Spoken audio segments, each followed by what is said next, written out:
Hey, what's up, everybody? Chris here, and I want to apologize right out of the gate. I'm getting over a cold, so if I sound a little congested, a little hoarse, that's why. But I did want to comment on the Xbox business update that we received today.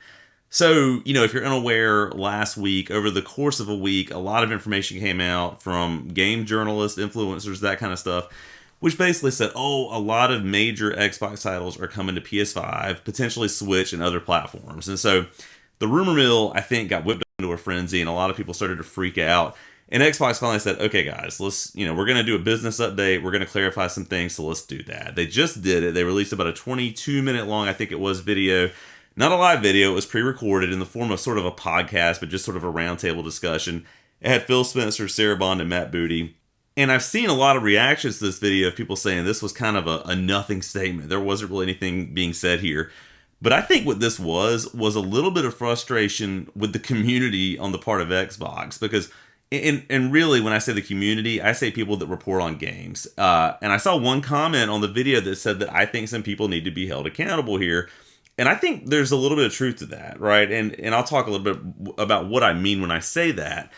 But basically, the takeaway from the video was this. Games like Starfield and Indiana Jones are not coming to PS5, right? Phil Spencer clarified that. He did say that there are 4 titles that are going to become multi-platform, but he said that in selecting those titles, what the team at Xbox did was think about games that had been around for a year. They had reached maybe not their full potential. I think he did say full potential at one point, but they had reached most of their potential. And, there were 2 kind of larger live service types of games and 2 smaller games. He refused to say at this point what they are because some of those teams are still working on developing these, I guess, for those other platforms.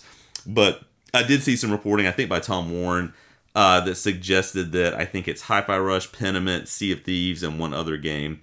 But the thing is, again, not the major titles, not Gears of War, not Halo, and those were kind of on the periphery of those conversations this past week anyway.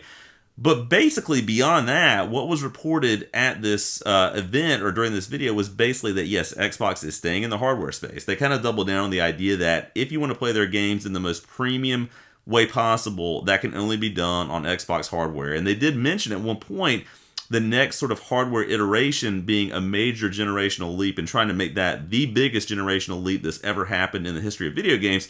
So they're really kind of, again, coming back and saying, we care about hardware. We want to make the best box, the best console that you can put in your living room or wherever and play our games. And that's the best way to get that experience from us.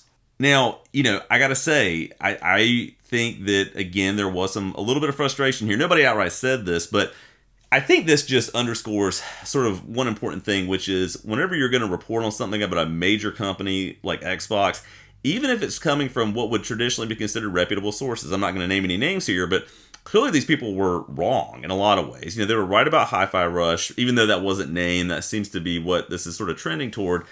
But I think this sort of whipped up the community into such a state of craziness that I even saw people online saying, well, I'm going tomorrow and selling my Series X. I'm getting rid of my Series S. I'm done with Xbox. I'm going to PlayStation.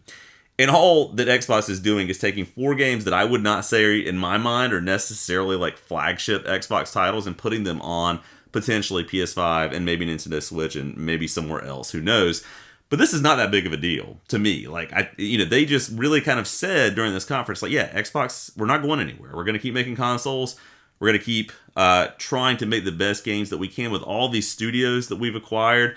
We're going to continue to expand, and that's something that Phil Spencer kind of, dug into. Now, yeah, there were some moments in this video where it was sort of industry speak types of things, the kind of things that Xbox has said before.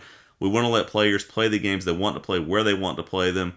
But really, reading between the lines there, it kind of comes back to Game Pass, I think, and trying to grow that as a service and getting that where it can be put in a lot of different places. But again, they didn't really confirm anything, or in fact, they disconfirmed the idea that some of those major upcoming exclusives like Indiana Jones are coming to PS5. That's not going to happen. So I think we just had a week of insanity for nothing. There's nothing here that was surprising or that maybe couldn't have been predicted, based on stuff Xbox has said in the past. So they continue to persist as a major gaming brand. They're going to keep making hardware. They're not leaving the console space. So I think, as someone who teaches people how to do research writing and how to check the credibility of sources, I think a lot of people in the industry maybe need to just take a deep breath and take a step back and maybe not be so quick to start making these broad assumptions based on some of the stuff that's being reported. As an Xbox fan, and really as a video game fan generally, it's a little frustrating. And I do wonder how the people who reported on this are feeling right now and really took it a step further and started to say, oh, maybe, there are definitely bigger titles like Starfield, that sort of thing coming to PS5.